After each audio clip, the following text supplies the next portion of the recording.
Hello everyone, Nicole here with Blue Saturn Designs, and today I'm going to show you how I finish a hand-woven wall hanging.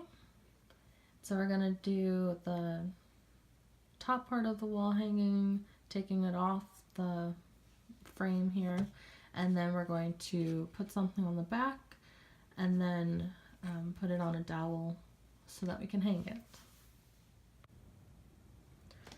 So the first part I do to make sure this is ready to take off the frame is the last row here is going to be just a normal woven stitch. So just over and under every other one, and then on the way back you do the opposite. And that just helps create a strong ending to the piece. But then I also like to crochet one row here. So you can see it here, this white one. I've done that actually twice on this piece here and here. And I'm going to do it on the top here, and I always do that on mine. I just feel that it keeps it more straight on the top when I finish this off. I ended up turning this around because I want my crocheted sections to all be facing the same way. It doesn't actually matter which way you face them, but I'll just keep them the same. And I'm taking some white yarn here, and I just measured approximately 6 times across here, and I doubled that, so that would be 12 times the length. And I folded it in half so that I can have a loop for the ending. And I'll start over here with the loop. Then I just pull it through the loop, and I'll go through the next 2, grab the yarn underneath and pull it through the loop.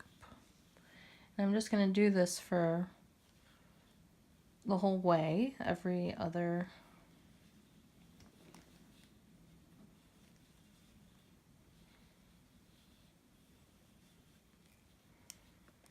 Now that I'm at the end, I have my last 2 strands of white yarn here, and I have my last loop.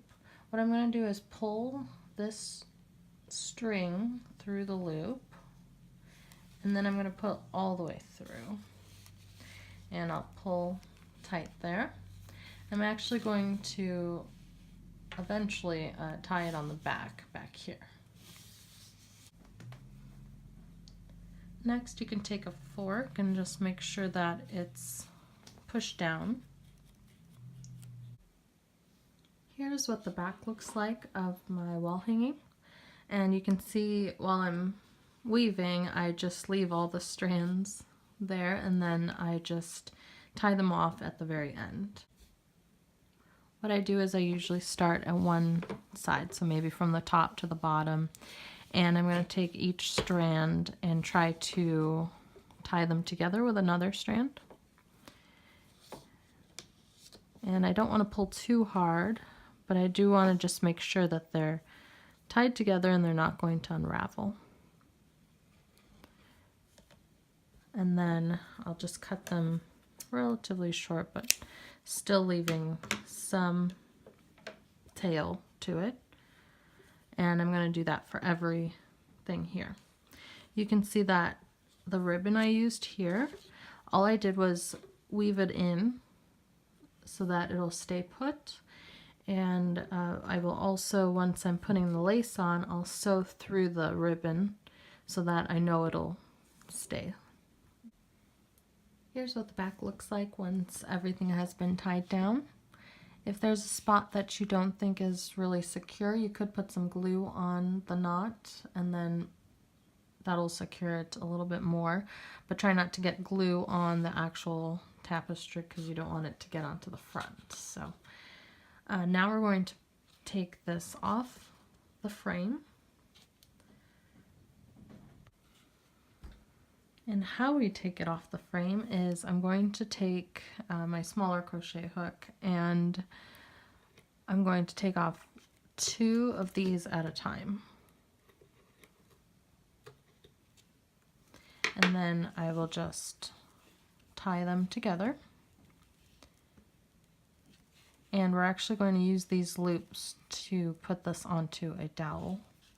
So I will just tie them a double knot there, and I will go through the whole row like this, just taking off 2 at a time.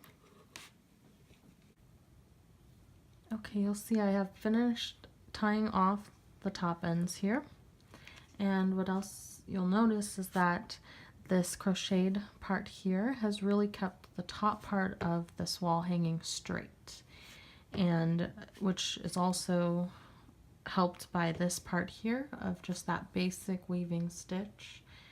And now we're going to do the bottom. On the bottom here I have the fringe, and underneath that you'll see I put just the basic weaving stitch that I was talking about right underneath, and that also helps to keep the fringe straight and the bottom straight. So this obviously comes off very easily. We can just pull that off the bottom row, except for of course the 2 ends that got tied on, so I'll just cut those off.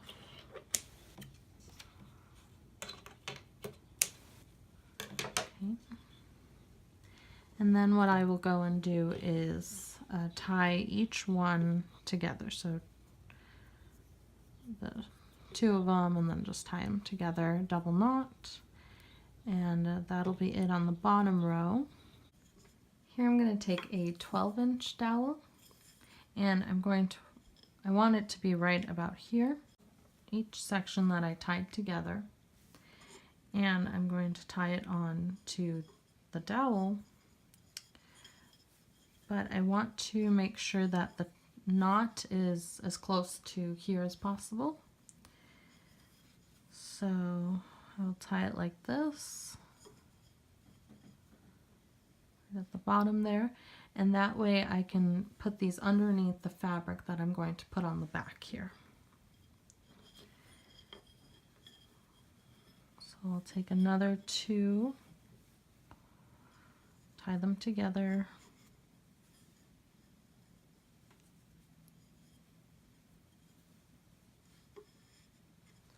as close to the back here. Now that I've tied all of these to the dowel, I would decide whether to cut them or not, and I don't think I will. I don't think it's going to be that bulky underneath the fabric that I'm going to put on here, but you might consider that when doing yours. And on this side, you'll see it looks really nice, especially with that crocheted part there, and very uniform with the top part there. And now we'll add the fabric on the back. Okay, here I have a piece of lace that I cut out to be a little bit longer than the width and longer than the length here. And I'm going to fold it down a little bit and just sew it so that all these strands are going to be inside and underneath the lace.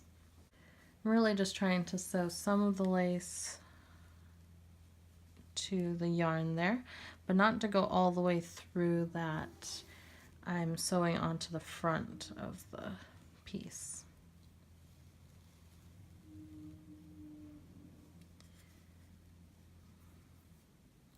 And I also like to go, if my thread, I don't know if you can see, but my thread is right here, and I like to go a little bit behind that and then go forward again. And that just helps to make it a little more secure by going backwards like that. And just making sure all of those are in there.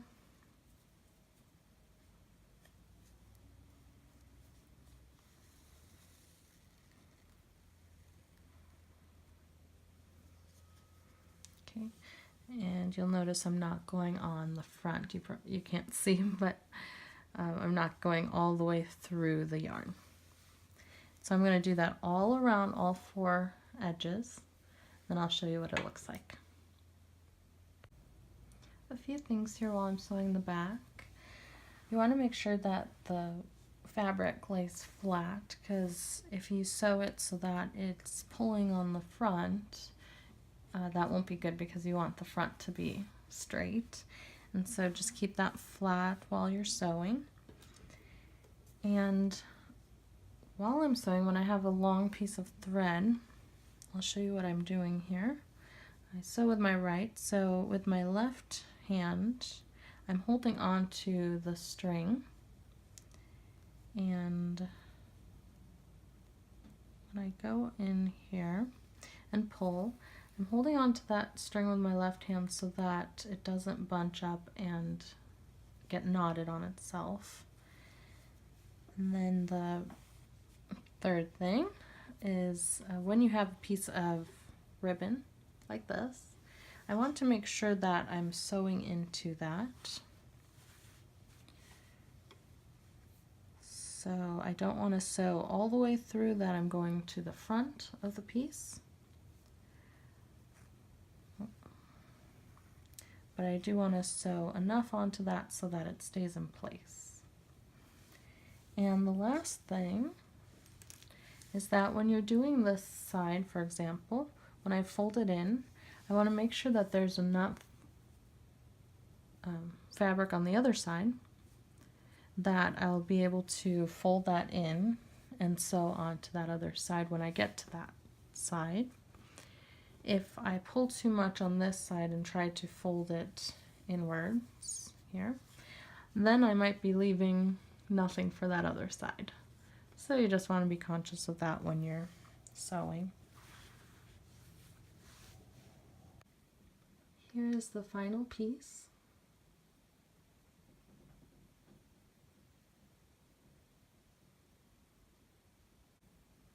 And here's how the back turned out.